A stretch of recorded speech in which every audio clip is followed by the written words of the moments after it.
Hai pecinta sepak bola tanah air. Kali ini Timnas PES akan menyajikan berita pilihan untuk kalian. Di antaranya,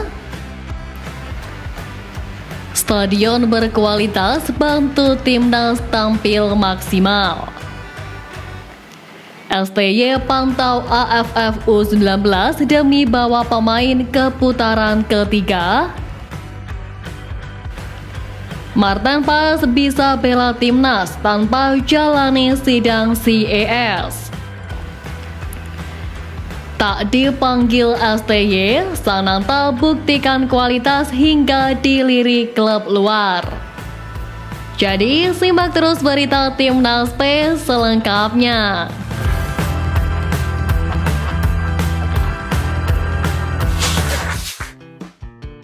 Kabar mengejutkan datang dari striker Timnas Indonesia Ramadhan Sananta yang diminati oleh salah satu klub divisi teratas Liga Makedonia, FC Tifus Kafardaji. Menurut akun media sosial @idn_abroad, FC Tifus telah mengirimkan ketertarikan resmi terhadap Sananta. Diketahui saat ini, pemain Persis Solo itu telah mulai menjalani latihan dalam persiapan menghadapi kompetisi BRI Liga 1 musim depan. Seluruh tim sudah kembali berlatih di bawah komando Milomir Seslija. Meskipun mendapatkan jatah libur, seluruh pemain menjalani latihan dalam kondisi yang baik. Menurut Milo, banyak pemain yang menjaga fisik mereka selama liburan termasuk Sananta. Beberapa waktu lalu, Sananta sendiri sempat menyebut bahwa Coach Shin Taeyong juga meminta dirinya berlatih lebih keras lagi. Sananta memang tidak bisa menutupi rasa sedih karena Timnas Indonesia tampil tanpa dirinya pada laga terakhir di putaran kedua kualifikasi Piala Dunia 2026 kontra Irak dan Filipina. Namun situasi itu dijadikan Sananta sebagai pecutan agar lebih berkembang. Kini menarik dinanti apakah Sananta mampu membuat Coach STY kembali meliriknya dan benar jadi merapat ke klub Makedonia itu. Seperti diketahui, putaran ketiga kualifikasi Piala Dunia 2026 akan dimainkan dengan sistem kandang-tandang mulai bulan September hingga Juni 2025. Indonesia akan memulai perjalanannya dengan tandang melawan Arab Saudi pada 5 September mendatang, sebelum 5 hari kemudian akan melawan Australia pada laga kandang yang rencananya akan digelar di Surabaya. Untuk tandang ke Arab Saudi nanti, skuad Garuda akan berlaga di Al Jawara Stadium. Stadion tersebut berkapasitas kurang lebih 62.000 penonton dengan model lapangan tanpa adanya lintasan atletik. Mengetahui hal ini, banyak supporter yang penuh percaya diri Timnas Indonesia mampu membawa hasil apik di laga nanti. Menurut mereka, dengan stadion berkualitas seperti Al Jawara, para penggawa Garuda bisa tampil lebih maksimal. Timnas Indonesia U16 sempat bertemu dengan Australia di semifinal ASEAN Cup U16 2024. Tim asuhan Nova Arianto berhasil menunjukkan penampilan Spartan saat jumpa Australia lalu. Sayang, Australia sukses menguji kemenangan di hadapan puluhan ribu supporter Timnas Indonesia U16 di Stadion Manahan, Surakarta. Namun pertemuan keduanya tidak akan berhenti sampai di sini. Kedua negara bakal bersuara lagi di kualifikasi Piala Asia U17 2025 sebab berada di grup yang sama. Ajang tersebut pun bakal digelar pada 23 hingga 27 Oktober mendatang. Tim asuhan Nova Arianto sudah pasang target balas dendam atas kekalahan lawan Australia. Brett Maloney, pelatih Sakras pun akan bicara soal pertemuan ulang dengan Timnas Indonesia U16. Pelatih asal Sydney tersebut sudah tak sabar ingin jumpa Timnas Indonesia U16. Brett Maloney berambisi bakal mencegah misi balas dendam tim asuhan Nova Arianto. Bahkan ia siap menambah pemain dari Eropa atau dari liga lokal untuk menambah kekuatan timnya. Timnas Indonesia U19 akan berlaga di ajang Piala AFF U19 2024 di Surabaya pada 17 hingga 29 Juli mendatang. Di laga ini, pelatih Shin Taeyong berpotensi memantau penggawa muda demi membawa sejumlah pemain Timnas Indonesia U19 di kualifikasi Piala Dunia 2026. Menurut sang asisten Nova Arianto, Shin Taeyong dikabarkan pulang ke Indonesia pada Minggu 21 Juli. Karena itu masih ada waktu bagi Shin Taeyong untuk memantau langsung laga Timnas Indonesia U19 jika lolos semifinal dan juga final. Penting bagi Shin Taeyong untuk memantau langsung aksi James Raven dan kawan-kawan. Sebab bukan tak mungkin ada pemain yang sesuai selera Shin Taeyong yang kemudian diandalkan untuk tim senior di babak ketiga kualifikasi Piala Dunia 2026. Piala AFF U19 2024 sendiri juga akan menjadi ajang pertaruhan penyerang FC Dordrecht U21 yakni Jens Reven.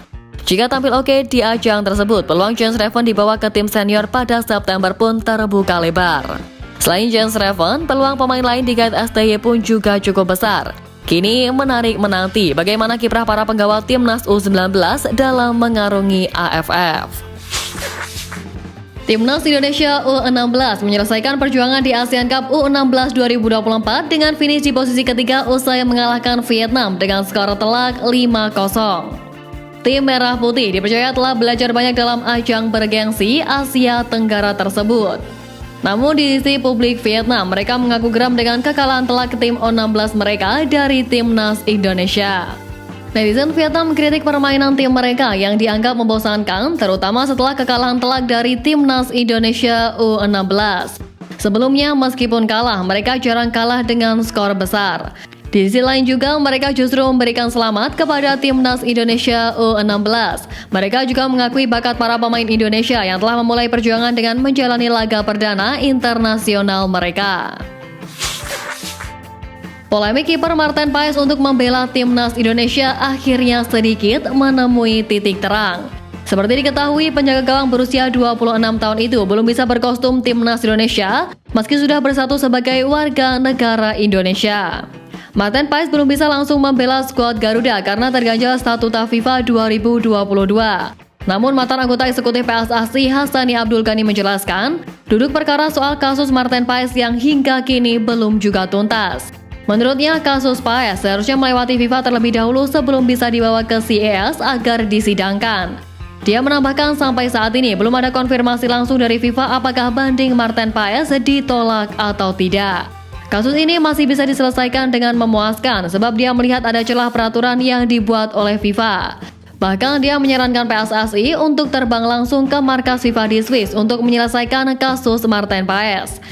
Selain itu, Hassani menyebut jika masih ada peluang lain, yaitu dengan dispensasi dari FIFA. Menurutnya, PSSI harus terus berjuang dan melobi FIFA agar Paes bisa segera membela Timnas Indonesia.